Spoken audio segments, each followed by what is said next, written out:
চিত্তশুদ্ধি না হলে ভগবান দর্শন হয় না।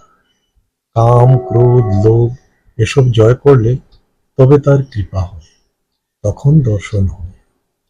যারা বিষয়কর্ম করে তাদেরও সত্যতে থাকা উচিত। যে সর্বদা পাপ পাপ করে সে পাপী হয়ে যায়। তার নাম করলে সব পাপ কেটে যায়। কাম, ক্রোধ, শরীরের সুখ, ইচ্ছে এসব পালিয়ে যায়। প্রহ্লাদের স্তবে তুষ্ট হয়ে ভগবান বললেন, তুমি কি বর চাও?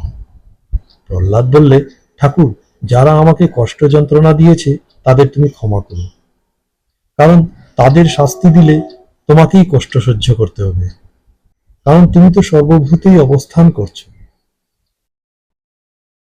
হাজার বছরের অন্ধকার ঘর যেমন একবার একটা দেশলাইয়ের কাঠি জ্বাললে তখনই আলো হয়ে যায়, তেমনি জীবের জন্ম জন্ম জন্মান্তরের পাপও তার একবার কৃপাদৃষ্টিতে দূর হয়ে যায়।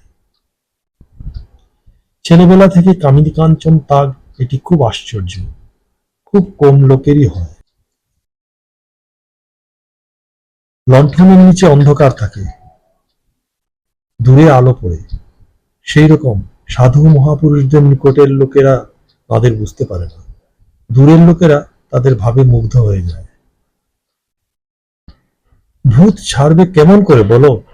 যে সর্ষে দিয়ে ভূত ছাড়াবে তার মধ্যেই ভূত ঢুকে বসে আছে। যে মন দিয়ে সাধন ভোজন করবে তাই যদি বিষয়াসক্ত হয়ে পড়ে, তাহলে সাধন ভোজন কি করে হবে? দয়া আর মায়া এ দুটি আলাদা জিনিস। মায়া মানে আত্মীয় মমতা, যেমন বাবা, মা, ভাই প্রভৃতির উপর ভালোবাসা। আর দয়া সর্বভূতে ভালোবাসা, সমদৃষ্টি।